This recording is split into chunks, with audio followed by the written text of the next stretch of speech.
I'm going to talk about a new project. It's a pilot project for using ICT materials, ICT devices in science education. This is my contents of the talk. It's very well known that Korean students are doing very well in achievement tests, in international achievement tests, but they have very low confidence and interest in science. So, but we found that the students are interested in doing experiments and hands-on experiences. So we would like to use this point to enhance the interest and confidence of the students in science. Can you read the letters in the box? It's a news from JoongAng Daily News that students can use. There's a program called iLab developed by MIT, and they can use the experimental devices in Australia from all over the world to do some experiments like radioactivity. After the power plant accident in Japan, students are interested in how safe they are if they, according to the different distances from the accident site.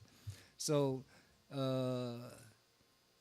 actually we know this fact before this news comes out, but this gave us a kick to think deeply about a new project. So this is our goal. We start from the bottom. We like to use leading edge facilities and mixed with ICT technologies.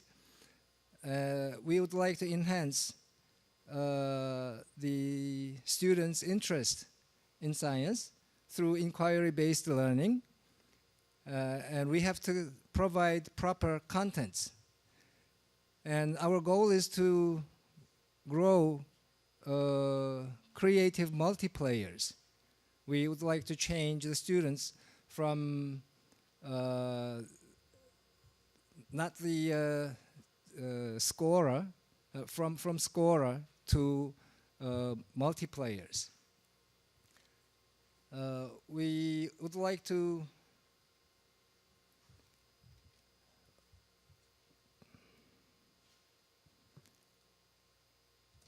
so we searched similar projects all over the world, and we found some good examples. One is called Earth Observatory. This gives real data to students, and students can find out the effect of natural disaster. For example, the picture on the right, in this site, students can compare the change of the coastal line before and after a hurricane. So this uses real data, real world data, and students have access to it. And the second is NASA Quest. This site connects the classroom to research scientists, and they provide mission-oriented interactive activities. So this one connects the students to real science in real world, and they give the way of participating in research for the students. This is the one I introduced earlier. iLab, developed by MIT. They invite different research facilities and different research equipment, and they make them usable for students from all around the world. Students can control the experimental devices using internet. and they can watch it, and they can take data from the real research equipment with their hand.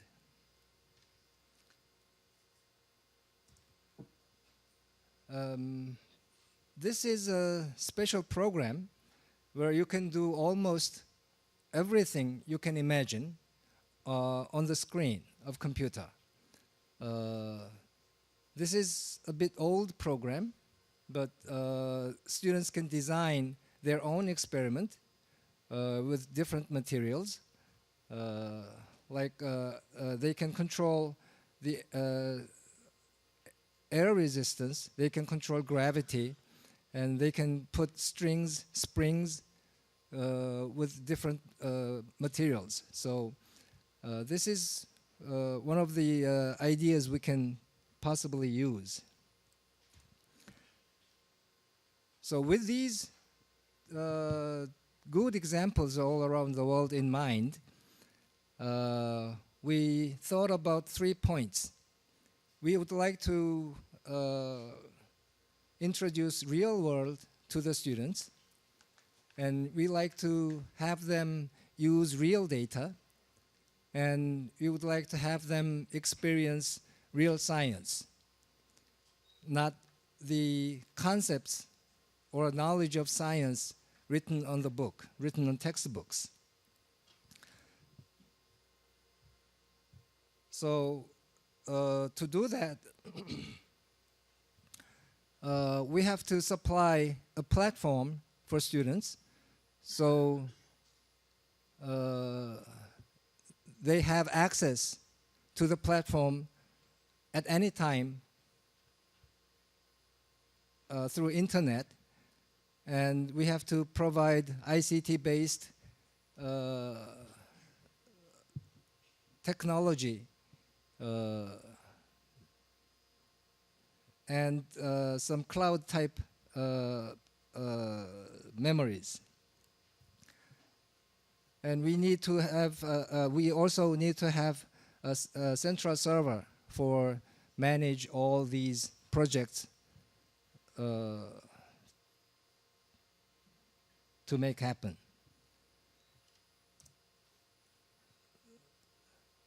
We have, I'm going to introduce 2 types of contents. Actually, the type 1 has a set of different projects, but we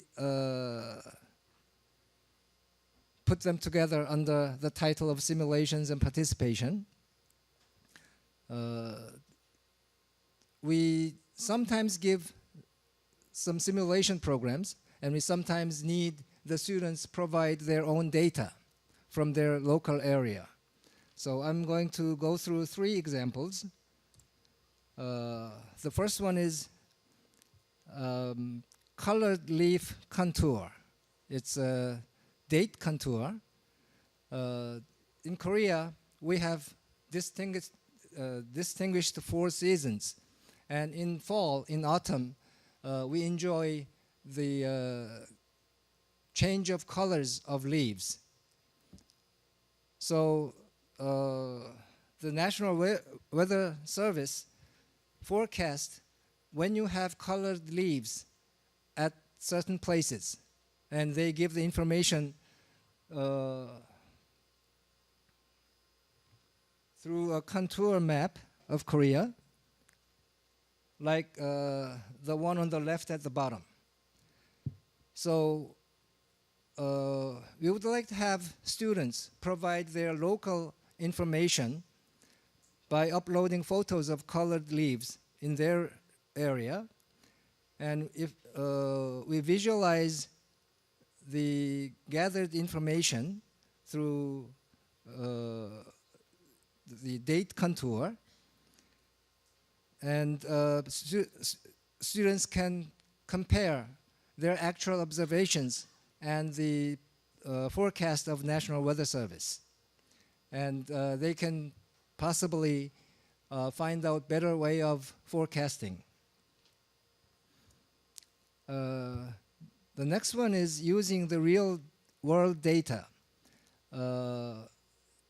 We have about five typhoons through summer, and we are planning to give students some important ways of forecasting the path of a typhoon. And we give them old data so that students can forecast where the typhoon will go. And after a few exercises, we can give them problems with old data, but students now, with the experiences of exercises, students now forecast with their knowledge provided beforehand the path of new typhoons. And they can also come up with ideas of better way of forecasting. And when actual typhoon happens, they can compete with the National Weather Services.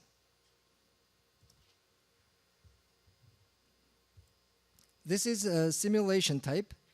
The sea level is rising, and we give the land the information about the altitude, and by changing the CO2 consumption rate, the students can see how the coastal line changes and how fast we are losing our land.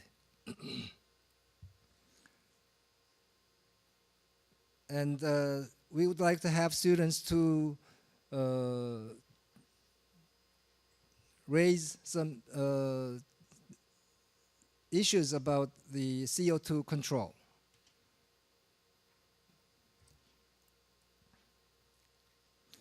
This is the second type. It's like iLab developed by MIT. It's called remote controlled experiments. Sometimes the experimental tools, experimental devices are too expensive and too big or too dangerous for students to handle. So we would like to utilize the universities and national research institutes and use their unused facilities and change it to the experimental tools for students.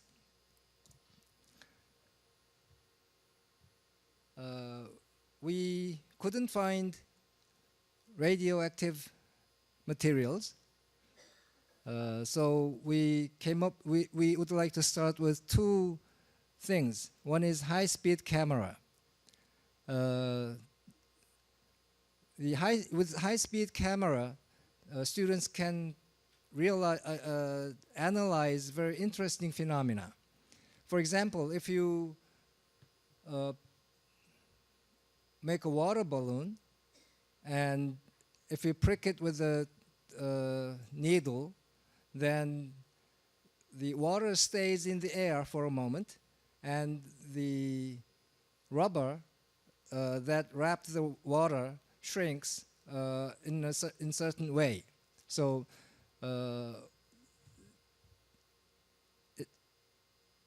it can be very interesting for students. So we would like to have students to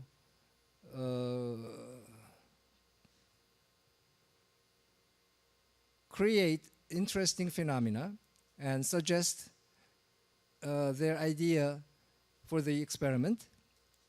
And we would like to pile up their results and give it to everybody so that they can search through the existing ideas, and as they go through the existing ideas, they can come up with different new interesting phenomena to share with others.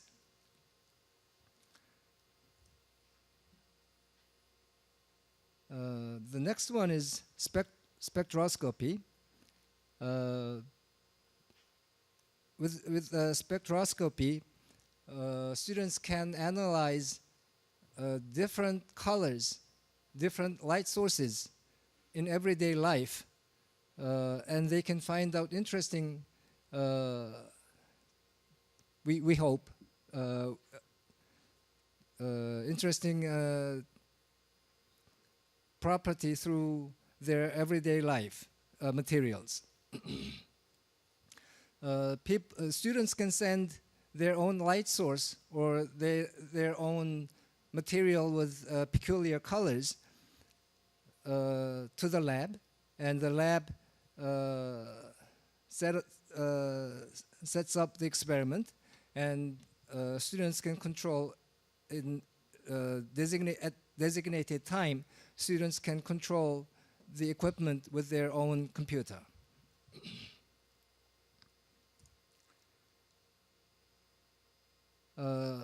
We are thinking about a few more projects, but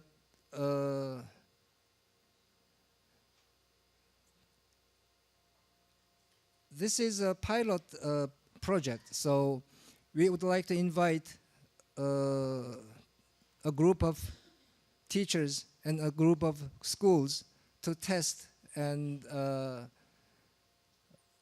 stabilize the system before it is open to public. So we invited a few groups of teachers and schools, and we use the existing networks and we also invited a few universities and national institutes, but in the long run, we still need to find more institutes to participate in the national project. This project was made possible because of the support from Ministry of Science. 미래창조과학부에서 좀 특별 지원을 했습니다. The name of the project is called Vitamin Project. And we are still looking for a long-term support for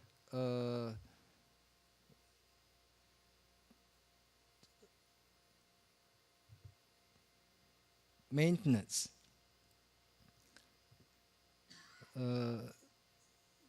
After going through some tests and after the system is stabilized, we are going to open it. We expect next April. So if you are teachers, then propagate this new ideas around your area.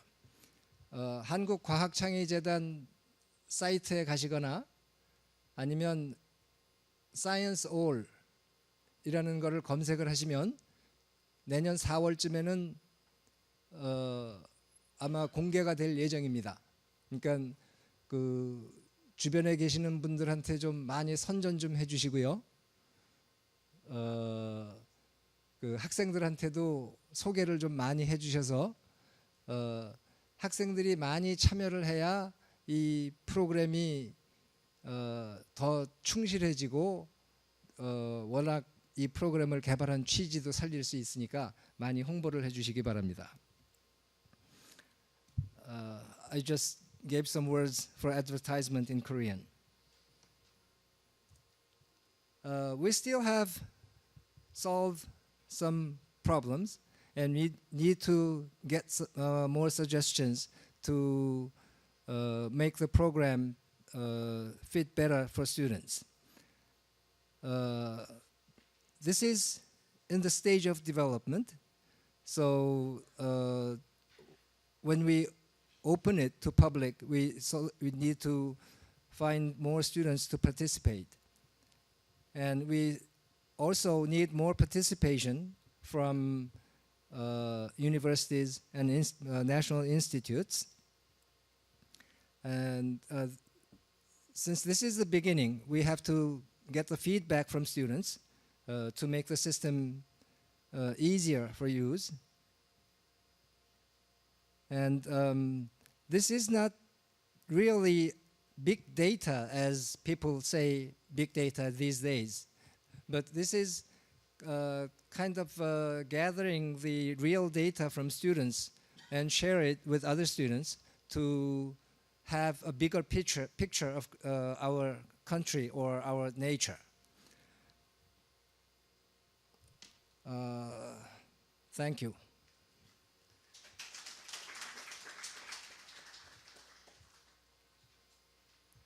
Thank you very much for the beautiful and informative research with us.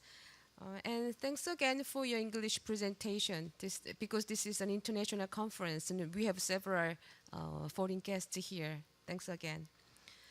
Okay, next, teacher Kim Jong-hyun of Ewha Women's University will give us presentation under the theme of Applying Learning Analytics Dashboard as a Learning Supporting Tool, a case study of online statistics class. Please welcome her with big hands.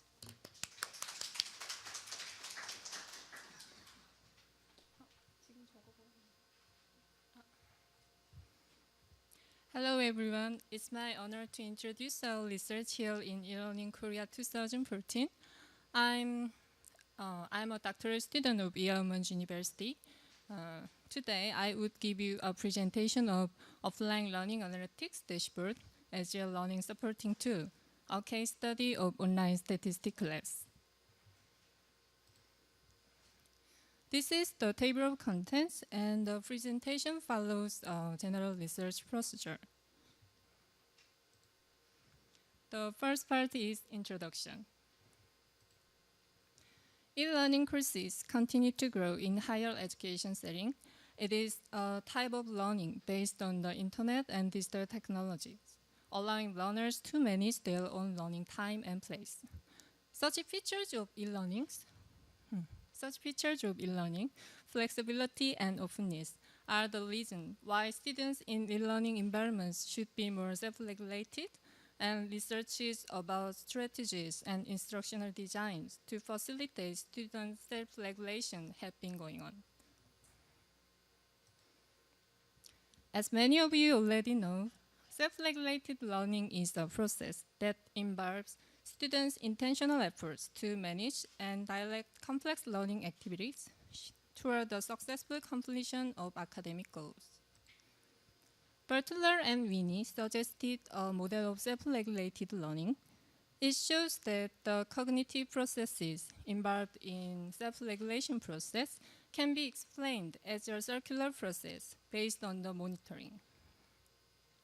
When learners work on academic tasks, they compare the current status of the task with goals, and based on the comparison results, they modify their engagement by setting new goals or applying adjusted tactics and strategies.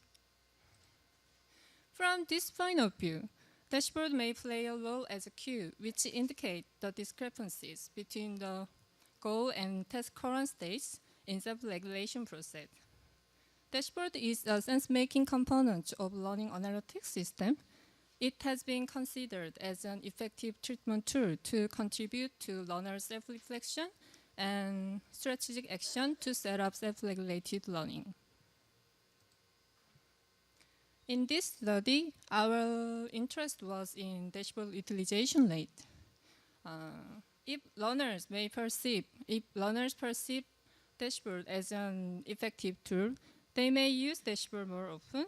And because dashboard utilization rate is more likely to be an indicator of perceived usefulness of the dashboard, so it is expected that dashboard utilization rate would be related to the other two, learning achievement and dashboard satisfaction. So our research questions were, the first one, are there a group difference in learning achievement between the control and treatment group? And the second one is, does dashboard satisfaction provide positive effects on dashboard satisfaction and learning achievement? So for our methodology,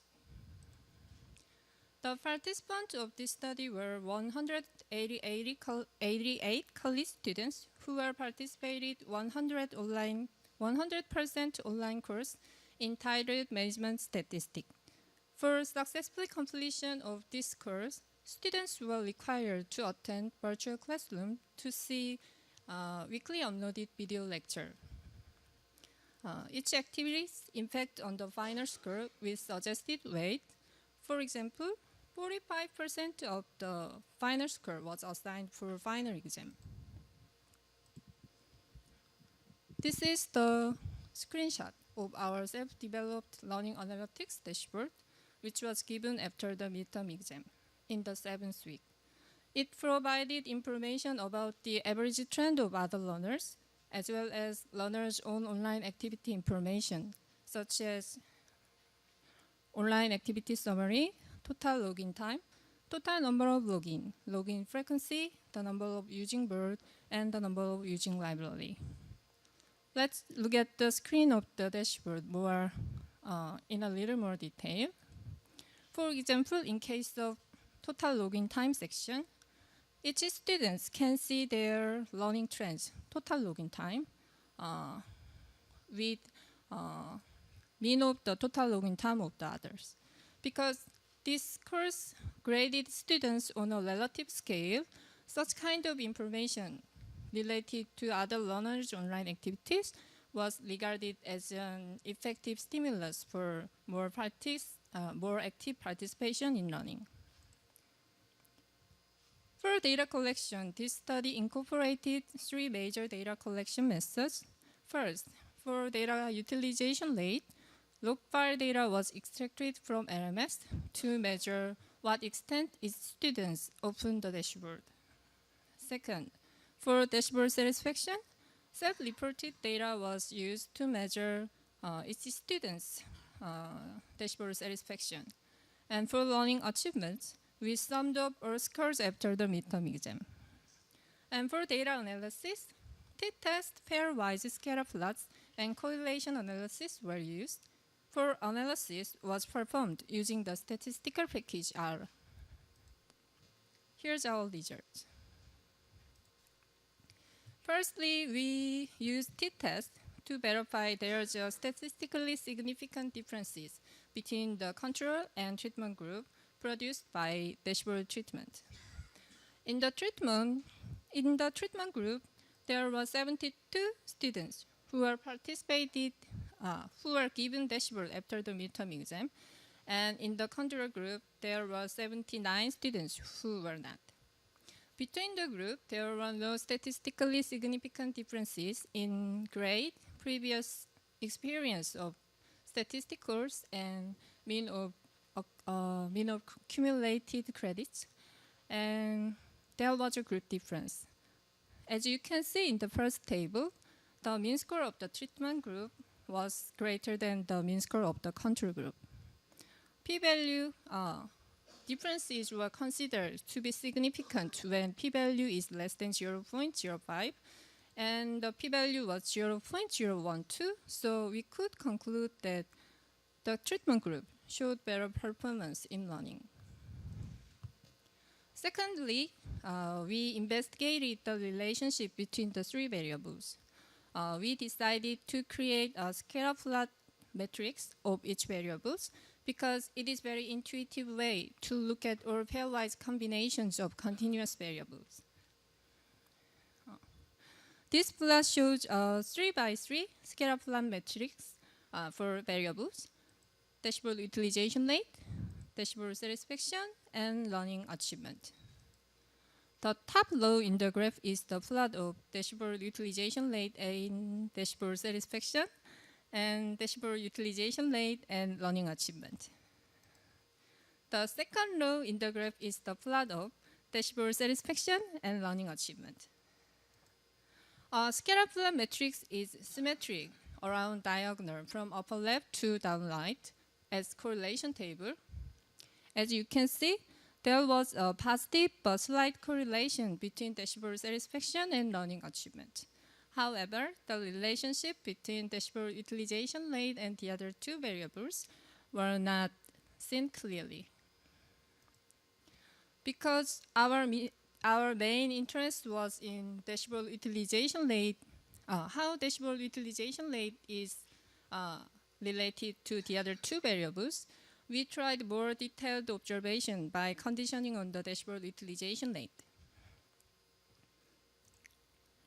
As you can see, the bottom left is the plot of dashboard utilization rate is 0. Bottom middle is when dashboard utilization rate is 2.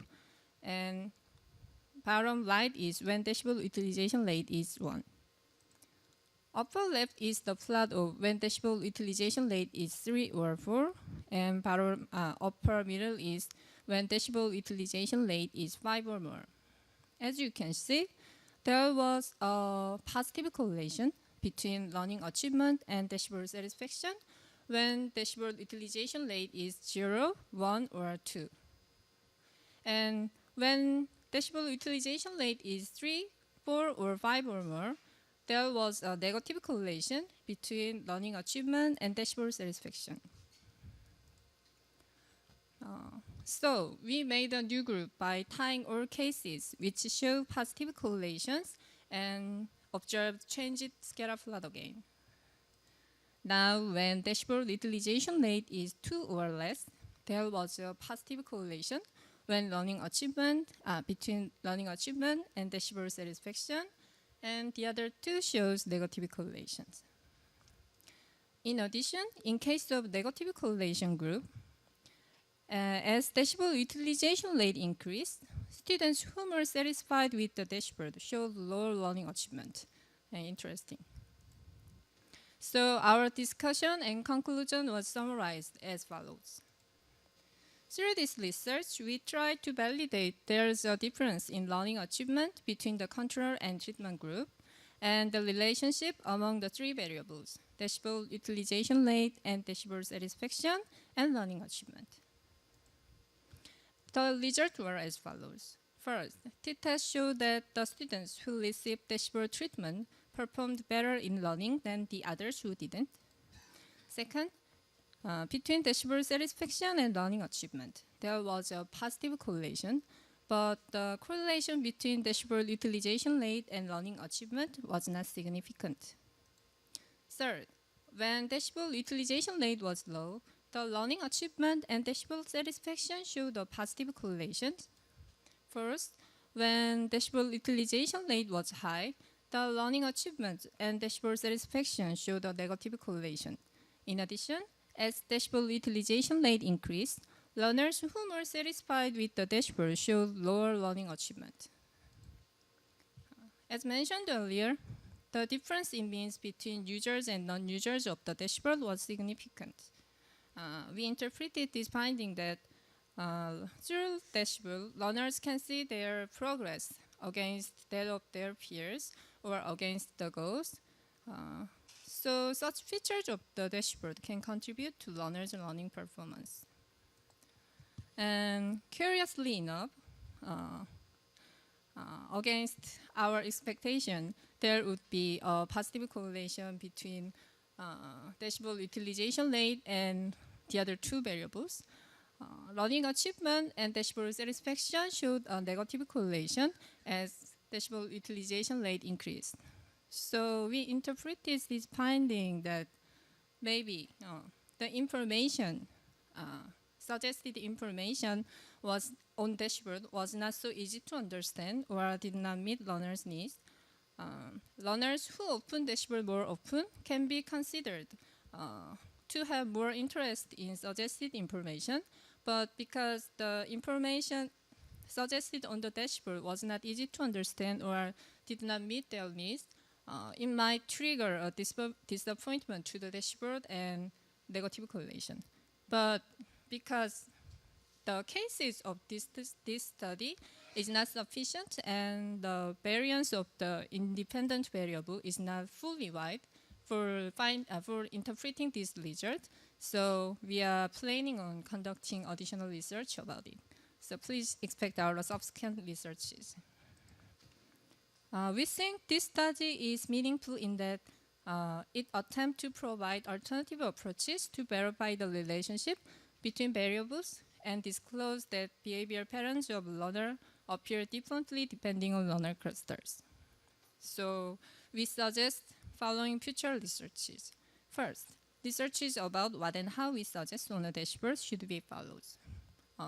For example, in case of this study, because our dashboard was proposed to improve learners' learning achievement, maybe intuitive visualizations of discrepancy between the goals and current task states might be more powerful or satisfactory to learners. Second, researches about providing personalized dashboard according to clustering results are needed. Because learners have very diverse characteristics, describing them in a lump with a single model is not recommended. So if individuals are grouped to clusters prior to treatment, more personalized treatments can be given to them than the same treatment to all are given. So this is the end of my presentation. Thanks for listening.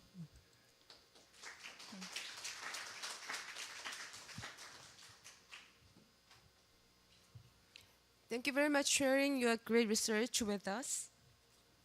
Okay. All right, we have the last speaker of this session. Mr. Robert Lawson from University of Manitoba, Canada will deliver his remarks under the theme of mobile learning design at the University of Manitoba. Please welcome me with big applause. Thank you very much. I have a little bit of a cold today, so I hope that doesn't interfere with my speaking too much. Thank you very much for having me here. And as the title suggests, I'm going to be looking at mobile learning design at the University of Manitoba. And just to give you a bit of an idea of the context, the University of Manitoba is the largest post-secondary educational institution in the province of Manitoba in Canada. So we have over 30,000 graduate and undergraduate students. Now I work for extended education, and within extended education we have distance education, which offers degree credit courses by distance, primarily through online. And then we have continuing education, which is responsible for non-degree credit courses.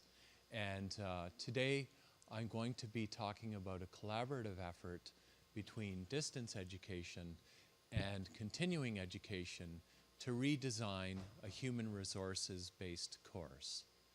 And in the first part of my presentation, I'm going to be outlining the rationale why we at distance and continuing education decided that it was time to get involved in mobile learning design.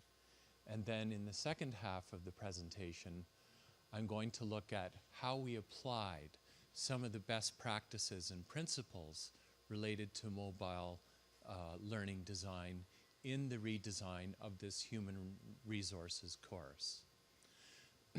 So, in terms of the rationale, why did we get involved in mobile learning? I don't know how legible this graph is here, but I'm looking at the one on the left, and essentially it just shows how the number of smartphones and tablets have overtaken the human population. So this took place a couple years ago. So mobile devices, smartphones and tablets are proliferating at a pace that is quite phenomenal. The next graph is perhaps a little more useful. You can see that in 2010, the number of mobile devices connected to the to the internet equaled those of fixed PCs. However, by next year, you can see that the number of mobile devices connected to the internet will vastly outnumber that of fixed PCs and laptops. So almost by a 4-to-1 margin. So clearly, in terms of instructional design, we need to be prepared for these changes in computing. And in our own context, we also noticed that students are starting to access our learning management system more and more with their mobile devices. So for example, from January of 2013 to February of 2013, we recorded over 6,000 hits on our learning management system from students using mobile devices. So the students are sending us a very clear message. They want to be able to access our distance courses using their mobile devices. And we have very selective students, and they demand the best, and they demand flexibility, particularly as tuition rates continue to go up. So we had to take account of this trend. And the first thing we did was we assembled a series of mobile devices. We assembled Android, BlackBerry, and iOS devices. And we decided it was time for us to test them and to see how well they functioned in accordance with our learning management system. And we came to the conclusion that most of our courses were mobile accessible, but very few of them took advantage of the strengths of the mobile devices. Very few of them took advantage of for example, the camera or audio recording. Very few of our courses use social media. And these are some of the big strengths of mobile learning. We also noticed some problems, particularly with Android devices, in accessing our discussion forum and in accessing certain other parts of our courses. But we found that this was a browser issue. So we developed a series of recommendations for students who wanted to access our courses using mobile devices, and we put those into our learning management system. The second phase of our research project was to begin applying best practices in mobile learning design into our courses. And we decided to experiment with a course called Managing the Human Resource Function, which is a human resources course within continuing education. And we decided to select this course for two reasons. First, the professor was very excited about getting involved in this new technology. And secondly, it was a course that had the potential for field work, tremendous potential for creating very authentic, real-world activities related to human resources. Now, fortunately, I had the opportunity to attend mLearnCon in San Jose last year, and this is one of the largest mobile learning conferences in the United States. And there were many good presentations at this conference, but one in particular really I found very useful, and that was by Paul Clothier.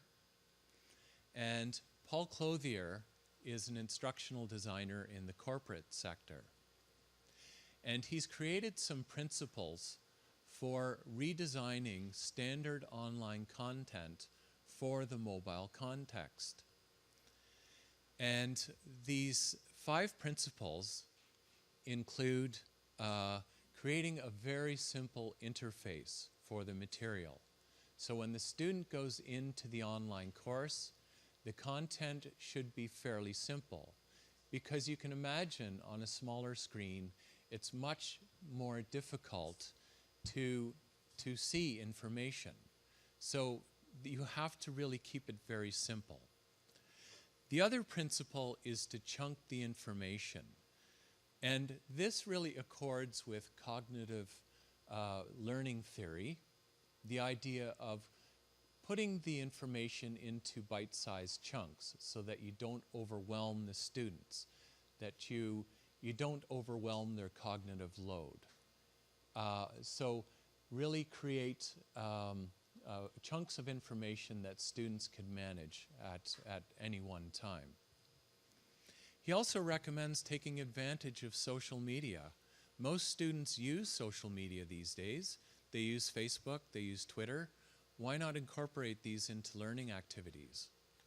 Also, why not use the strengths of the device? We know that mobile devices are excellent for taking pictures, they're excellent for videos, they're excellent for recording audio.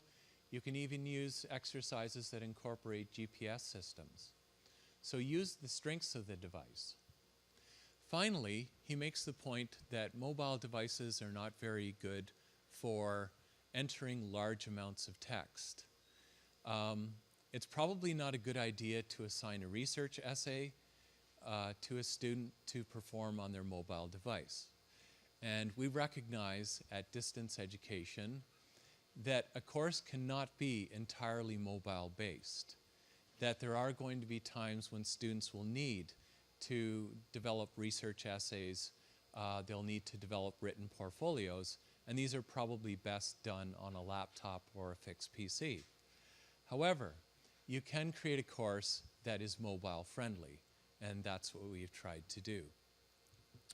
So now I'd just like to give you a screenshot of my, I don't know if you can make that a little bit bigger, of my cell phone.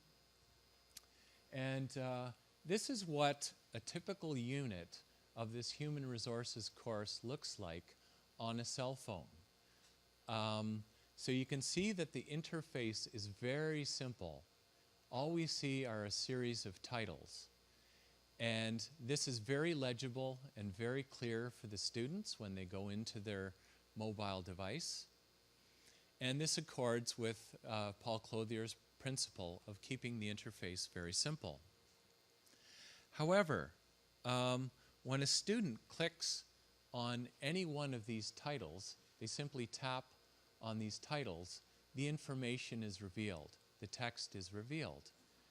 And we call this technique hide and shows. So the information is hidden until the student taps on the particular title, and then they can access the content. So this is a great way of creating a very simplistic interface, and it's a very great way to chunk the information, to chunk it down into manageable components. Now, I'll just return to the last 3 points of Paul Clothier's principles: social media, using the strengths of the device, and limiting textual entry. Well, the course as it was before we redesigned it for the mobile context, it did not test higher order thinking skills. The course consisted of 4 quizzes that tested content knowledge and a final paper. But we wanted to use the assets of the mobile device to really engage the students in the real-world functions of a human resources manager. And one of the key functions of a human resources manager is conducting interviews. So what we have done now is we set up a private YouTube channel, and we've asked students to film themselves conducting an interview with their mobile device. So the interview subject is not important. What's important is that the students film themselves asking the questions. And one of the key components of the evaluation for this exercise is body language. Body language is very important for a human resources manager. And the instructor would like to evaluate this. And they can do this when they see the video of the student filming themselves asking these questions. The quality of the questions is also extremely important. And when the student uploads this video, they send the link to the instructor, and the instructor aggregates all of the videos into this private YouTube channel where the student can receive peer feedback and the instructor can evaluate their interview. The second exercise involves the student analyzing a case study related to legislation in human resources. And once again, for this exercise, the student will film themselves with their mobile device presenting to the board of directors on a case study. So legislation is a very, very important thing for human resource managers. They have to be familiar with legislation. It comes into their job on a daily basis. So they will present the solution to this case study that we give them using their mobile device. They will again upload the video to the private YouTube channel, and the instructor can assess their body language and they can assess their solution to this case study. The final component of evaluation was a Twitter exercise. So we asked students to post to Twitter. We set up a hashtag for the course. So students will post to Twitter. They're responsible for posting 3 tweets a week. And the tweets will relate to the readings within the course. So they can post a very concise statement about the readings that they have in the course. They can also use a tweet to respond to another student. And at the end of the semester, they develop a paper called Twitter Reflections. And the Twitter Reflections assignment asks students to give their 5 big takeaways. What are the 5 big learning points they got from using Twitter? So this means the instructor doesn't have to read every Twitter post. The student instead writes a reflective paper. They engage in deeper levels of thought, deeper levels of cognition. And the other point is that Twitter is a very important resource for human resource managers. So social media is becoming a very important tool for human resource managers. As you can imagine, they use LinkedIn, they use Twitter. They could use Twitter to establish connections with other people in the human resource field. So once the course has reached its first iteration, once it ends in December, we will conduct a research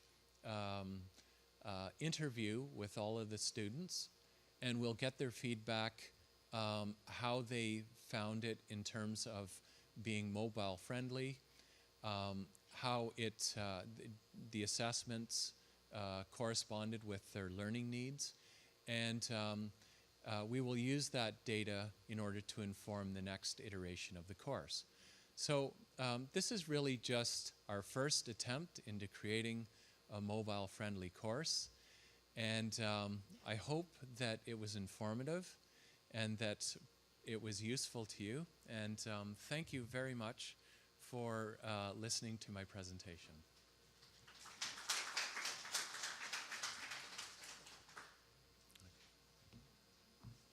Thank you very much sharing your intriguing research with us. Okay, now we have 6 wonderful presentations so far, and now it's time for question and answer. If you have any questions in mind, if you raise your hand, somebody will deliver the microphone to you. So, is anybody have any questions?